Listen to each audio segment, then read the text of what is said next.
Okay, welcome everybody. This is Steve. We're talking to Dr. Weisfield in Canada. Thank you for coming to our YouTube video. Dr. Weisfield, how's it going? It's great to have the time for both of us to meet here like this. I think this is very important interaction that we've got going here. Tell me about what's going on in Canada with Trudeau administration, the truck drivers, and what's happening. Oh, it's really freaky, like this is a populist, right-wing populist movement now, has about 30% support in population. And they've gone to Ottawa because they want to overthrow the government, basically. They've called for the Senate, the Governor General, and the Queen to run Canada, together with, the demonstration leaders, of course. But you see, in Canada, the Ministry of Health doesn't exist in Ottawa. It's not a cross Canada thing, Ministry of Health. Every province has its own Ministry of Health. And so the policy, for the mandates on vaccinations, et cetera, that comes from the provinces. Has nothing to do with Ottawa. So, they're in Ottawa protesting the mandates, on vaccines. And they have no reason to be there in the first place, except for the underlying political incentive, to go and take on the government. There's also, these insulting banners, fuck Trudeau, the Prime Minister of Canada. There's a bit of a racism, edge to it there as well.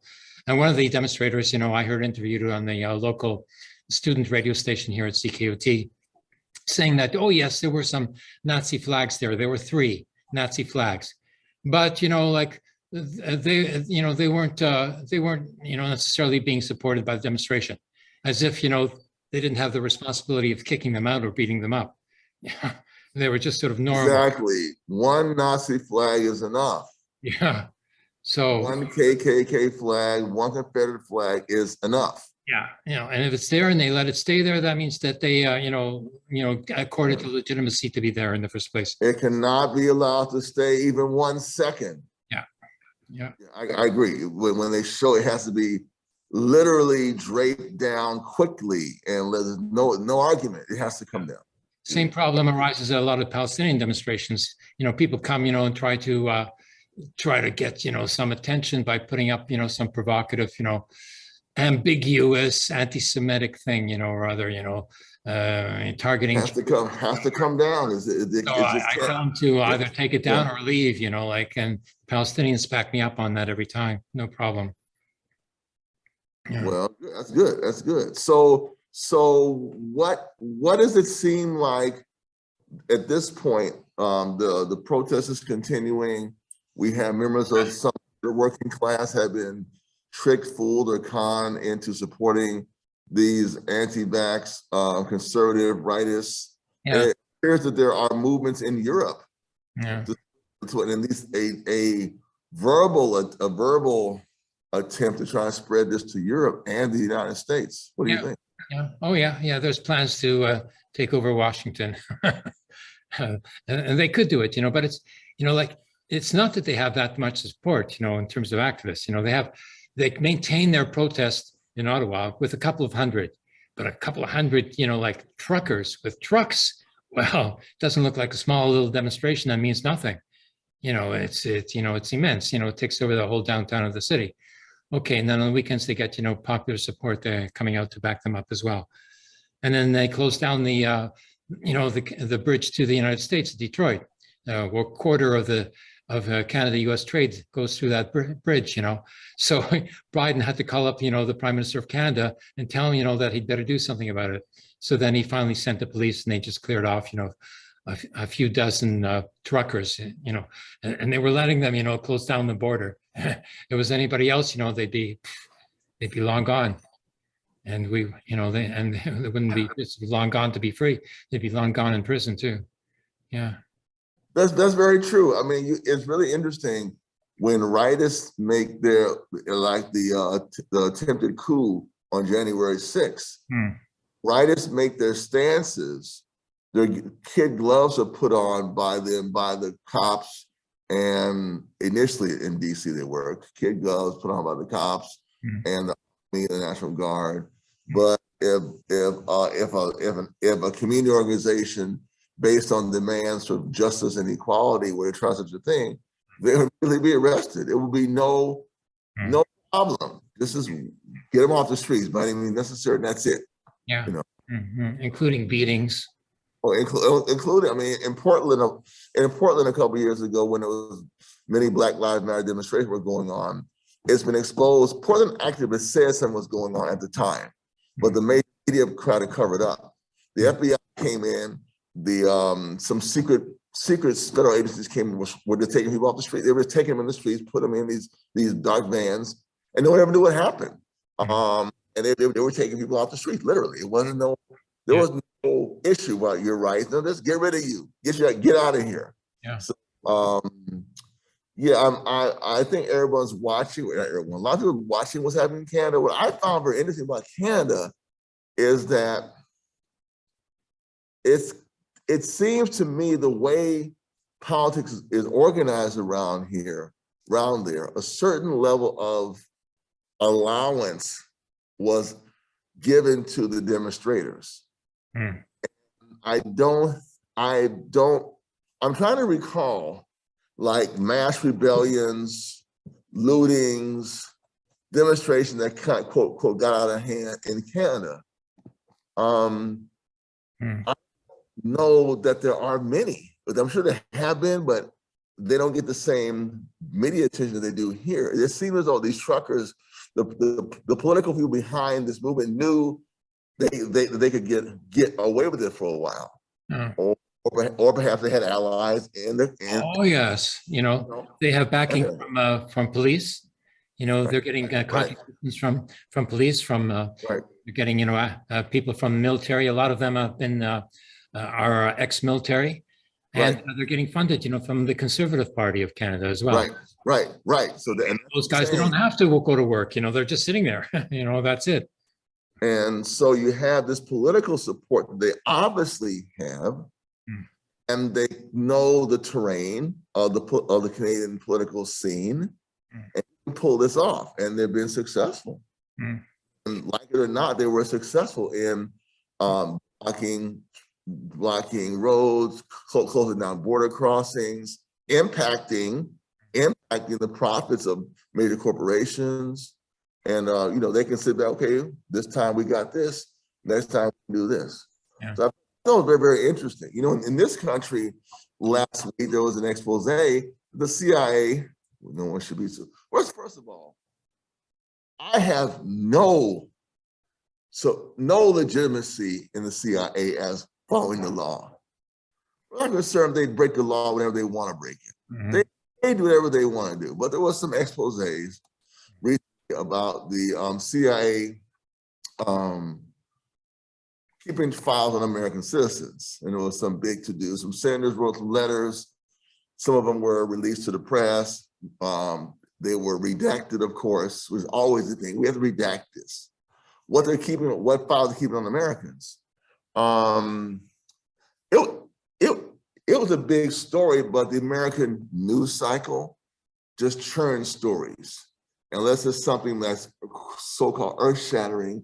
When it comes to intelligence agencies, okay, earth story, now the sporting event, now the weather, this kind of thing.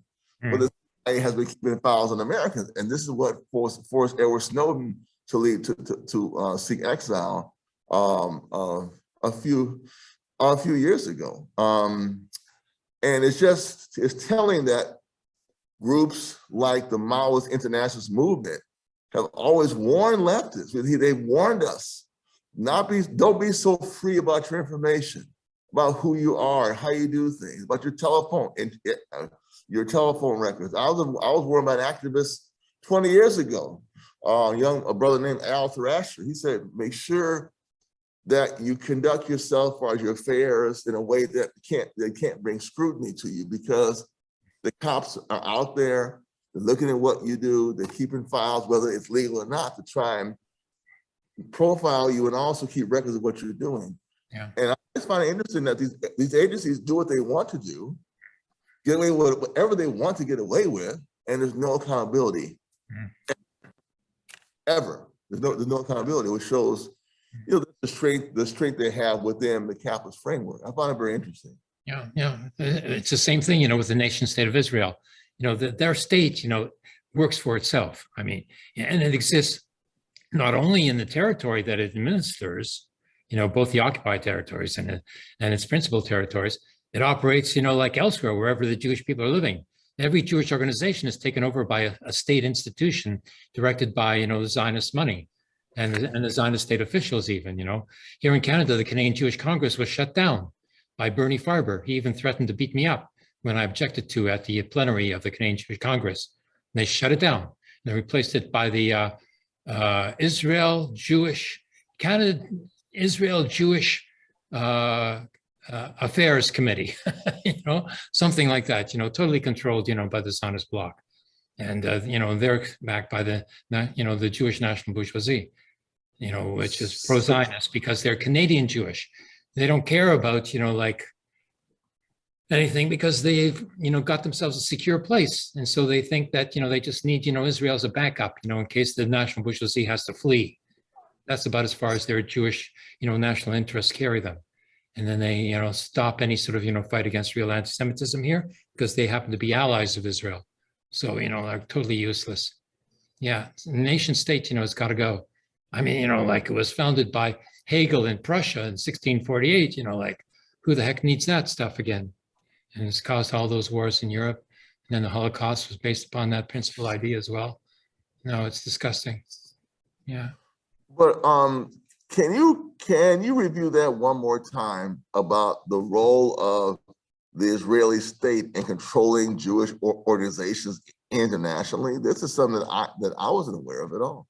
Yes. Oh, yes. I mean, the United States is the AIPAC, which is right. AIPAC. I don't know if they've ever taken a position critical of Israel. No, of course not. They're essentially the Israeli lobby inside the United States. That's what they are. They're more than that. They're also the Christian Zionist lobby at the same time. They formed an alliance and they have a joint membership. It's not a Jewish organization anymore. Right. It's a Zionist organization. And they're so funded. It's incredible. Like they have an annual budget of like 35 million compared to, let's say, Jewish Voice for Peace. Maybe they have 500,000 or something, like Soros, he backs J Street. Okay. The one Jewish bourgeois. He's not really sort of, like he's a speculator. He's more of a speculator than a bourgeois. He's made his money off of the British pound, it's sterling, in speculation, financial speculation. It's sort of funny. But he backs J Street, which is, a liberal Zionist organization. Right. They have come out critical of Israel at times as well. Yeah. And now Amnesty International has declared Israel to be an apartheid state. They should look at an amazing story. Amazing story that got sunk in the press. An amazing story. Yeah. An amazing story because the Zionist government of Israel has persistently denounced this analysis of Israel as an apartheid state. And anybody who supports such a view is considered an enemy of Israel.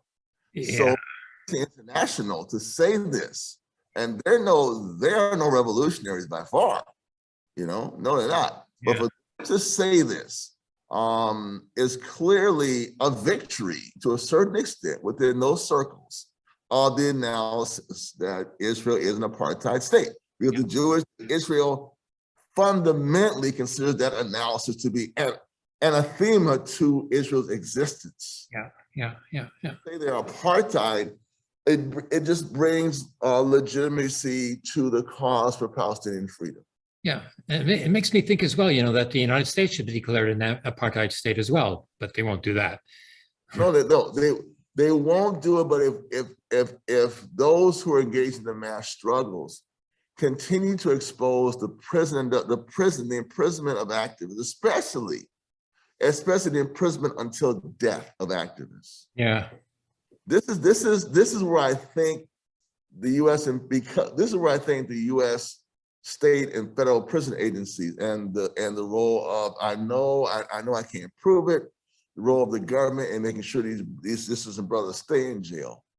They want to make sure that activists who are in prison don't get out, or they commit suicide. Yeah.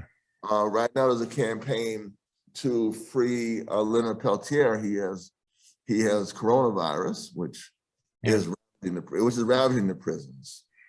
And there's a campaign to get him released. Yeah. And as far as I'm concerned, and maybe I hope I'm not wrong, I think Peltier will die in prison. I don't want to make a statement like that too loudly, but Peltier could have dropped a dime on what happened on the Pine Ridge Reservation years ago. He refused to do it. Yeah. Because he's principled. Yeah. And Obama passed on getting him out of jail. Yeah. I don't expect Biden to sign a document to get him because he's in federal prison. Yeah. Okay, you're out. You know.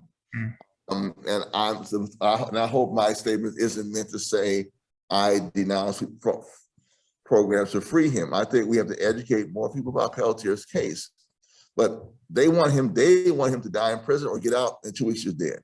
Yeah. So many people who they've been let out, 2 weeks later they're dead. They call compassionate release. Okay, we'll release you so we don't have to handle your funeral. Yeah. So you die outside and not here, but you ain't get done no time soon. And I hope people who watch this show will use their social media to promote the freedom of Peltier and all anti-imperialist, anti-colonialist, anti-racist prisoners in U.S. jails around the world. Because the demonstration was last Monday at federal courthouses or different people, different places around the country, and his case is very important. I mentioned on this program before. A few years ago, I heard a program on this radio show about somebody was on a program. It would sound kind of reactionary, so I kind of do an internet deal of research on them. And I found out there's a group called the ex-special agents of the FBI, right? Okay. A group, the ex-special agents group, whatever. Yeah. And I did a little investigation of them, and lo and behold, they had a campaign to make sure that Peltier didn't get any kind of support for his release. The worry then, because they were organizing their people to write Obama and say, don't release. And I had no idea this even existed. Yeah. I heard some on the radio that sound kind of sound weird. Let me look them up. Yeah. So we need to know that the people who are the ruling class and their allies are steadfast against our freedom fighters being released. Yeah. This group is an example. No one even knew that they were doing this. I ran across this by researching the internet. Wow. By Obama, make sure that he does not release Peltier. Wow. Yes. So I saw it myself. I guess the efforts, are significant and having an effect, and so they're getting worried. Okay. They get worried. Exactly. Yeah. I have. There's a similar case, of a political prisoner, with the Black Revolutionary Army, I think it was, Shakar, who has cancer and he's dying as well. But Leonard Peltier's case is more imminent. But I wrote him a letter. I was very impressed, with this history. And I have I have the letter that I sent to him, and if I get a letter back from him, then I'll read that as well, But I have it here, dear comrade, doctor. He's acupuncture type doctor. Mutulu Shakur, yes. Yeah, Mutulu Shakur. And together with Steve Struggle, one of our early young members of the Black Panther Party, we have been discussing for his YouTube channel, Pantherism, the fate and history of the Black activists and organizers of the Black Nation found in the United States of America. During our discussions, we have developed a commitments and strategy to help build a political prisoner solidarity network internationally. We are encouraging listeners to engage with the political prisoners listed. And having looked up your case at the Political Prisoners website, I found a great interest in writing to you. My identification with your plight arises not only for current reasons, in terms of liberating all the various social formations, particularly working class formations and nationalities. To identify with you is for me for much more profound reasons because of my own family history. You see, with the help of the brother of my mother, she escaped from the Warsaw Ghetto in 1941. She was a young Jewish socialist Bundist and set up an underground railway with her brother out from the ghetto into the forest in Russia. Subsequently, with the invasion of the Nazis, he became a partisan resistance fighter, okay? The partisans, you know, were denounced as terrorists by the Nazi occupation for doing so, for resisting the occupation, resisting extermination, resisting death, you know? To actually accuse Black national militants, United States of America, to be a danger to the general public is, in my mind, equivalent to what the Nazis were calling the Jewish partisans as terrorists. Now, being born in Toronto in 1948 as a refugee kid with a Jewish princess mother, this has led me to express my solidarity with you, your life's work and purpose. And so, seeking to be as brief as possible in this introduction, I wish you to maintain your health. Looking forward to your thoughts for the work necessary to express our solidarity with the political prisoners in the United States, seeking your general amnesty, your honoring, and compensation for having lost life, liberty, and happiness. But the pursuit of happiness for all, and not just one, provides a certain satisfaction in any case. That's what it is. That's an excellent letter. Thank you for writing it. I'm really impressed. I was impressed. Thank you very much. You know, I was really sort of, you know, wanting to tell him, you know, how I felt. So I hope he gets it. Well, I hope he gets it. I hope he gets it. I hope that he's able to correspond with you. And I hope that we're able to use this program as a way of sharing the strengths and legitimacy and dignity of so many of our women and men, our youth and our elders who are held down in the prisons because they fight for revolution and for freedom for the oppressed. Thank you very much for that letter that you sent him. That was an excellent shine of solidarity. Thank you. Okay, so you know, I'd like you know, I've read it, you know, to the to our channels in order to get it circulated so people know about him. Right. And you know, perhaps it will help to get the letter through the censorship at the prison as well. Right. Exactly. So, well, thanks for spending the time with us today in this conversation, and we'll talk to you next week. Very good. Bye-bye.